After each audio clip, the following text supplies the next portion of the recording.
If AI can do what your $80,000 a year hire does, do you restructure your team or do you wait? A client asked me that this week, and the room I took it into did not agree on the answer. Welcome to the Thinking Big podcast. I'm your host, Sean Osborne, and today I'm doing something different. I didn't bring you my take on this one. I pulled the council into the room and let them fight it out in front of you. Real mind models. One real question. Hey, Thinking Big listeners, this episode is brought to you by The Secrets of Success. This community is designed for individuals who seek more than just fleeting motivation and are ready to actively pursue their goals with certainty without sacrificing fulfillment. If you are not just content with liking motivational content, but are committed to becoming the change you wish to see in this world, it offers a blend of historical wisdom, practical application, and a supportive community for personal and professional growth. Just click on the link in the show notes to get more information. Let's get into it. Let me introduce who's in the room today. Sam Altman, CEO of OpenAI and former president of Y Combinator. Nobody has watched more companies collide with AI than this man. Elon Musk, founder of SpaceX and Tesla, the first principles engineer operator. He doesn't accept the question as asked. He tears it down to the unit of analysis. Gino Wickman, creator of EOS, author of Traction, the architect of the operating system running inside more than 250,000 companies. He thinks in seats, not tools. And Ethan Mollick, Wharton professor, author of Co-Intelligence, the researcher mapping the jagged frontier of what AI can and cannot actually do. Four of the sharpest minds on this question in one room, and they do not agree. Here's the question a client brought me in a mastermind group. And the second they asked it, I knew it was everybody's question. If AI can now do what my $80,000 a year hire does, how do I actually restructure my team? And when? There's a person attached to that question, a payroll line, a team watching what you do next. So I put it to the room. Sam Altman, you're up. Where do we start? Sean, I'd be careful with the premise. AI usually does tasks, not jobs. If you say AI can do what my $80,000 hire does, the first question is whether it can do the whole job with reliability, judgment, context, taste, coordination, and accountability, or whether it can do 40% of the tasks inside that job extremely well. That distinction changes the decision. The mistake is to immediately think replace the person. The better move is to redesign the work. In most companies right now, the highest return path is not one AI system replacing one employee. It is one high-slope employee using AI to do the work of 3 mediocre employees. So before you restructure around subtraction, test whether you can restructure around leverage. Here's exactly what I do. Take the role and break it into its recurring outputs, not its responsibilities. Don't write marketing associate or junior analyst. Write the actual deliverables, weekly customer report, first draft of support responses, data cleanup, outbound list generation, landing page copy, QA pass, whatever.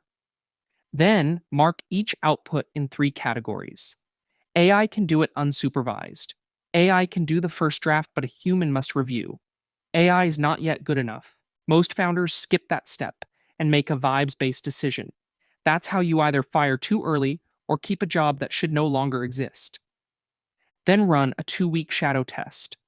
Have the person do the job normally, and in parallel have them do the same work with the best AI tools you can give them.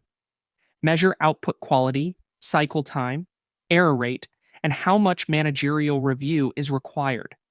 If the AI-assisted version is 2 times better and the person is excited, you probably don't have a layoff problem. You have a productivity unlock. Change the role. If the AI-assisted version is dramatically better, but the person resists using it, that's a different signal. At a 40-person company, persistent resistance to the main new tool of work is not a small issue. It's like refusing to use the internet in 1998. You can be kind about it, but you should not build your company around that constraint. On timing, start now, but don't do a chaotic reorg this week. I'd use a 30, 60, 90-day process. In the first 30 days, map every role by outputs and run the shadow tests. In the next 30 days, redesign the workflows around AI first execution. Fewer handoffs, more review, more ownership, smaller teams with better tools. In the final 30 days, make the personnel decisions. Some people get promoted because they suddenly become much more leveraged. Some roles disappear. Some people move into higher judgment work. Some people leave. The core question is not, can AI do this employee's work? It's, does this person become more valuable or less valuable when intelligence gets cheaper? That's the test. The people you want to keep are the ones whose slope increases with AI. They learn faster, ship faster, ask better questions, and take more ownership. The people you should worry about are the ones whose value was mostly in doing routine cognitive labor and who don't want to move up the abstraction stack. Be humane, but don't be slow. Waiting 6 months because this feels uncomfortable is not kindness. It just means the company loses learning time and the employee gets a later, more painful transition. If the role is going away, help them land well. Be generous. Own that you designed the old job and the world changed. But do not preserve obsolete work because making the decision feels bad. The mental model I'd use: don't replace people with AI. Replace old workflows with AI native workflows, and then see which people become obviously more important inside the new system. Those are your future team. Tasks, not jobs. Slope, not salary.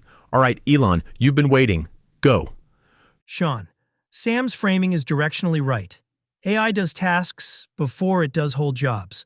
But I'd be more aggressive on timing than Sam's 30-60-90. 90 days is a long time if the role is mostly routine cognitive labor. The mistake is thinking, I have an $80,000 hire. Can AI replace them? Wrong unit of analysis. The unit is the output. A job is just a bundle of outputs plus accountability. Unbundle it. Here's exactly what I'd do. Take that person's last 30 days of work. Not their job description, those are usually fiction. Actual artifacts. Emails sent, reports produced, tickets closed, leads qualified, designs drafted, spreadsheets cleaned, customer responses written, whatever. Put each artifact into one of 3 buckets. AI can produce this at acceptable quality with no human review. AI can produce a first draft, but a strong human must review it. AI should not touch this yet because judgment, trust, context, or liability matters. Now, calculate something very simple. What percentage of the person's paid time was spent in buckets 1 and 2? If it's under 30%, you probably don't have a replacement case. You have a tooling case. Give them AI and make them faster. If it's 50 to 70%, redesign the role. The person should become an operator and reviewer of an AI-powered workflow, and their output should go up dramatically. If it doesn't, that's a signal about the person. If it's over 80%, the role as currently defined probably should not exist. That does not automatically mean fire the person tomorrow. It means the job bundle is obsolete. Then the question becomes, is this person excellent, necessary, and trustworthy in the new system? That's the real test. Excellent. Do they produce unusually good work, not just acceptable work? Necessary. Would removing them create a real bottleneck or just emotional discomfort? Trustworthy. Can they own outcomes with less supervision, especially when AI is doing more of the execution? If they pass that test, redeploy them upward into judgment, customer interaction, systems design, QA, sales, product, whatever requires taste and accountability. If they don't, keeping them is charity with company money. That's not kind. It just delays the inevitable and teaches the rest of the team that reality is optional. The part I'd be careful about: don't automate the old workflow. That's the Model 3 production hell mistake. I over-automated before deleting and simplifying. Bad idea. Humans are underrated when the process is not yet understood. Same with AI. If you just plug AI into a stupid workflow, you get a faster stupid workflow. So first delete work. Ask, why does this report exist? Who reads it? What decision does it change? If no named person can identify the decision it changes, delete it. Then simplify what remains. Then use AI on when. Start tomorrow. Decide within 2 weeks for this specific role. Not the whole company, this role. For 2 weeks, run the person and the AI native workflow in parallel. Measure 4 things: cycle time, defect rate, manager review minutes, and output volume. Manager review minutes are important because AI that saves employee time but consumes founder time is fake automation. It just moved the bottleneck to you. At the end of 2 weeks, make one of 3 decisions. Keep and amplify, redeploy, or exit generously. The clearest mental model: don't restructure around replacing people. Restructure around deleting obsolete work. Then see which people become more valuable in the simpler AI native system. Those are the people you keep. Immediate action. Pick one $80,000 role today and collect the last 30 days of actual outputs. By tomorrow afternoon, classify every output into the 3 buckets and identify one workflow you can delete entirely before adding any AI. That deletion will tell you more than another month of discussion. Hold on. Sam is shaking his head at how that got framed. Go ahead, Sam. Elon, just to be precise, that's not quite what I was saying. My point was the opposite of AI can reliably do entire jobs. You have to decompose the role into specific outputs and responsibilities, then ask which of those AI can handle well enough to change the team design. Noted. 2 minds, same diagnostic, very different clocks. Gino, you build operating systems for a living. What are they missing? Sean, Sam, and Elon are right to break the job into outputs. That's good thinking. But I'm going to push one layer deeper. Don't restructure around AI. Restructure around the company you're trying to build. AI is a tool. Your accountability chart is the structure. If you let the tool drive the structure, you'll create a faster version of the same chaos. Here's exactly what I do. First, pull out your current accountability chart. Not your org chart, your accountability chart. If you don't have one, draw a blank one. Start with the major functions your company needs to win over the next 12 to 36 months. Sales and marketing, operations, finance and admin, and whatever other major functions are truly required in your business. Then ask this question. If we were starting this company from scratch today, knowing what AI can now do, what seats would we design? That question will reveal the truth. Because the issue probably isn't whether your $80,000 hire can be replaced. The issue is whether the seat they're sitting in still makes sense. A lot of companies have seats that evolved by accident. Someone was good at 3 things, bad at 2 things, took on 5 more things, and suddenly you call it a job. That's not structure, that's sediment. So, separate the seat from the person. Define the seat first. What are the 3 to 5 major accountabilities that must be owned by a human being? Not tasks. Accountabilities. For example, don't write creates reports. Write owns weekly customer insight reporting that drives sales and retention decisions. AI may produce the report, but someone still has to own the quality, judgment, interpretation, and follow-through. Then run the person through 2 filters. Do they fit your core values? That's the right person question. Do they get it, want it, and have the capacity to do the redesigned seat? That's the right seat question. If they are the right person and they GWC, the new AI leverage seat, keep them and raise the bar. Their output should go up. Their rocks should get bigger. Their scorecard number should improve. Don't let AI become an excuse for vague productivity. Make it measurable. If they are the right person but don't GWC the new seat, look for another seat. That's a redeployment conversation.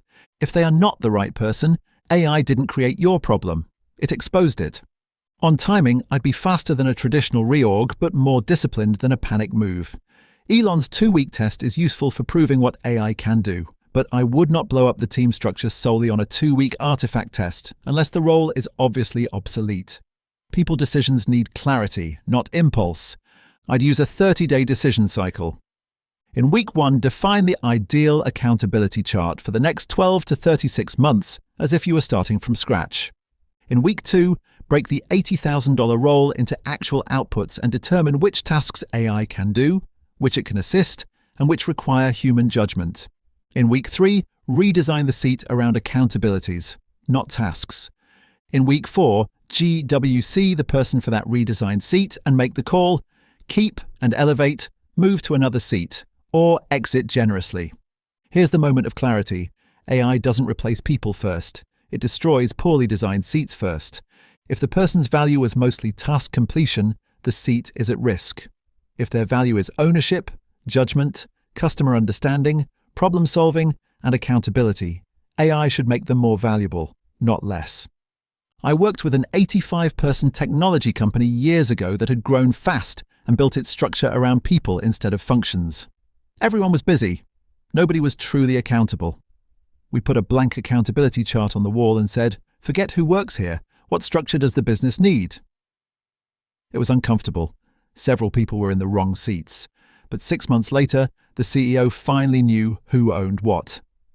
That's what you're doing here. Only now AI is forcing the conversation sooner. Your immediate action. Take that $80,000 role today and write 2 lists. First, the last 30 days of actual outputs. Second, the 3 to 5 accountabilities the business truly needs from that seat going forward. If those 2 lists don't match, don't just automate the old job. Redesign the seat. Right people, right seats. AI just changed what some of the seats require. The seat, not the person. All right, Ethan, you've watched this play out inside real organizations. Take it. Sean, the principle at work here is don't restructure around replacing a person. Restructure around the work your company can now do that it couldn't do before. Sam is right that the unit is the output, not the job. Gino is right that the seat matters more than the tool. I'd push back on Elon's 2-week decision if it turns into a people decision rather than a workflow decision. 2 weeks is enough to learn that a task bundle is obsolete. It is not always enough to know whether a human being can become much more valuable in the redesigned system. Here's the thing I really worry about. People see AI can do 40% more and immediately turn that into I need 40% fewer people. That's the small path. You can either fire most of your staff and make more money per barrel of ale, or you can be Guinness and expand worldwide. The companies that treat this purely as efficiency technology will teach their best employees to hide their AI use, destroy their apprenticeship pipeline, and miss the bigger opportunity. So here's exactly what I do. I take the $80,000 hire's actual work from the last 30 days. Not their job description. Job descriptions are often organizational fiction. Pull the actual artifacts, reports, emails, customer notes, analyses, spreadsheets, proposals, tickets, whatever they produced. For each artifact, ask 3 questions. Could a frontier AI produce this at acceptable quality? Could it produce a first draft that a good human improves? Or is this work where context, trust, judgment, or liability means the human has to remain primary? Then run a 1-week real work test using the best model you can access. Not a free model. Not a toy prompt. Give the AI the actual task, actual context, actual quality bar. Measure 4 things: output quality, cycle time, error rate, and, this is the one founders miss, how much review time it consumes from a more senior person. AI that saves your hire 5 hours but eats 3 hours of your time may not be automation. It may just be moving the bottleneck. At the end of that week, you redesign the seat, not the person. If AI can do the routine execution, the human seat should move toward judgment, customer understanding, QA, workflow design, relationship management, and deciding what work is worth doing in the first place. If the person can grow into that seat, they may become more valuable, not less. If they can't, if their contribution was mostly routine cognitive labor, and they don't want to move up the abstraction stack, then you have a hard but clear personnel decision. The timing is, start tomorrow, decide the workflow within 2 weeks, decide the person within 30 days. Don't drift. But also don't confuse AI can do these tasks with this person has no future here. Those are different claims. So one more caveat. If this is a junior person, be very careful. The grunt work may look replaceable, but it may also be how they learn judgment. If you remove all the low-level work, you need to replace it with deliberate training, review, simulation, and feedback. Otherwise, you're not saving money. You're liquidating your future senior talent. Your first move tomorrow morning is simple. Put the hire's last 30 days of outputs in a folder, pick 5 representative artifacts, and run them through a frontier model against your real quality bar. Until you've done that, you don't know whether you have a layoff problem, a redesign problem, or a capability expansion opportunity. My bet is usually the third. And then right as the round closed, something happened that I have to play for you. 2 of the minds started thinking out loud. This is where the room earns its keep. Sam first. Wait. Wickman just said, AI just changed what some of the seats require. That lights up the thing I keep missing. I want to decompose the work. He wants to define the seat. But hold on. If you start with either one, you lie to yourself. Not the org chart, not the task list. The seat gives you the invariant. The AI test gives you the slope. What just appeared is the seat workflow diff. Hold accountability fixed. Run the work through AI, then restructure only where the diff is large and durable. That's when you move. The seat workflow dip. And then Gino fired back with his own. This gives me an idea. Mollick just said, I don't know if it's a layoff, redesign, or expansion until I test the real work. That hits the seat thing hard. I want the accountability chart first. Clean seats, no people. But hold on, the chart isn't the answer yet. It's the hypothesis. Run the actual $80,000 outputs through the best AI against the future seat and let the evidence hit IDS. That's the frontier seat trial. Don't fire the person until the seat has been stress tested.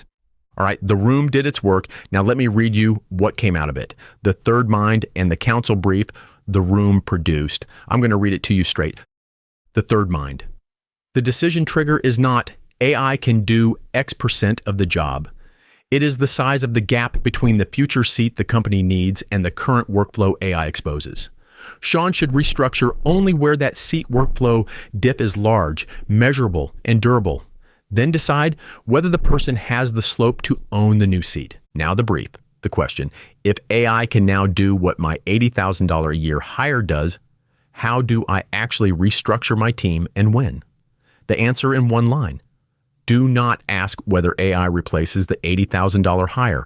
Test the actual outputs, delete obsolete work, redesign the seat, then keep only the people whose value rises in the AI native workflow. Session snapshot. This session reframed the question from a layoff decision into an operating system redesign. The real strategic move is to stop valuing roles by headcount cost and start valuing people by whether they become more leveraged when routine intelligence gets cheap. The collision. Sam Altman, Elon Musk, Gino Wickman, and Ethan Mollick all rejected the simple AI replaces $80,000 hire frame and converged on outputs as the first diagnostic unit. The collision was over speed and decision basis. Elon pushed for a 2-week role decision if routine work dominates. Sam wanted a 30-60-90 workflow to personnel process. Gino insisted the accountability chart and redesigned seat come before people moves. Ethan warned that fast efficiency cuts can destroy learning, trust, and future capability. The friction revealed a sharper sequence. Test the actual work aggressively, but make the people decision only after defining the future seat the business actually needs. No single advisor alone would have balanced deletion, leverage, accountability, and apprenticeship risk this cleanly. What's working? Do not touch. The council aligned on using the hire's last 30 days of actual artifacts instead of the job description as the evidence base. Sam Altman's 30-60-90 framing protected against chaotic restructuring while still forcing movement. Elon Musk's insistence on deleting work before automating it prevented AI from being used to accelerate bad process. Gino Wickman's accountability chart lens kept the decision anchored in company design rather than tool excitement. Ethan Mollick's warning about review time exposed fake automation that simply transfers work to you. The shared 3-bucket classification, AI unsupervised, AI draft with human review, human primary, gave a practical diagnostic tool. And the council preserved a humane exit standard while refusing to protect obsolete work indefinitely. Now the hit list. Number 1, you are at risk of making a personnel decision from a job title or gut feel instead of evidence from real work. The fix. Collect the hire's last 30 days of actual outputs today, emails, reports, tickets, spreadsheets, proposals, customer notes, and classify each into AI can do unsupervised, AI can draft with review, or human must remain primary, flagged by Sam Altman, Elon Musk, and Ethan Mollick. Number 2, AI may appear to save labor while quietly moving the bottleneck to you or another senior reviewer. The fix: run a 1 to 2 week real work AI shadow test using a frontier model, real context, and the actual quality bar. Measure quality, cycle time, error rate, output volume, and manager review minutes, flagged by Sam Altman, Elon Musk, and Ethan Mollick. Number 3. Automating obsolete work creates a faster, stupid workflow instead of a leaner AI native company. The fix: before automating, delete any recurring output where no named person can say what decision it changes, flagged by Elon Musk. Number 4, the current $80,000 role may be an accidental bundle of tasks rather than a seat the future company actually needs. The fix: create the ideal accountability chart for the next 12 to 36 months as if starting from scratch, then define the redesigned seat by 3 to 5 human-owned accountabilities, not tasks. Flagged by Gino Wickman. Number 5, you could either preserve an obsolete job or fire a person who could become more valuable in the right AI-leveraged seat. The fix: compare the current output list against the future accountabilities. Where the diff is large, redesign the workflow and seat before deciding whether to keep, redeploy, or exit the person. Flagged by Gino Wickman, Sam Altman, and Ethan Mollick. Number 6, the decision cannot be only whether AI can do the tasks. It must determine whether this person can own higher judgment outcomes. The fix: apply the human fit test after the workflow and seat are redesigned. Core values: get it, want it, capacity, plus excellence, necessity, and trustworthiness in an AI native system. Flagged by Gino Wickman and Elon Musk. Number 7, cutting low-level work may also cut the apprenticeship path that creates future senior talent. The fix: if the hire is junior, replace removed grunt work with deliberate training, review, simulations, and feedback loops. Flagged by Ethan Mollick. And the question this session left open: how much of your current team structure is built around necessary future accountabilities versus accidental task bundles that only existed because intelligence was expensive? The next session should stress test the full accountability chart, not just one role. Here's what I want you to do with all this. The question you just heard the council take apart was one client's question. You have one too. The thing you keep circling at 2 a.m. Take it into your own room. Go to invisiblecouncil.ai/first session, open your first room, and ask your first question. Put the thing that's actually stuck in front of the council and watch what the third mind surfaces. That's invisiblecouncil.ai/first session. Your answer is closer than you think. You just haven't had the right room to ask it in. If this one moves something for you, share it with a founder who needs it and leave a review so more people find the show. Keep thinking big. I'll see you in the next one.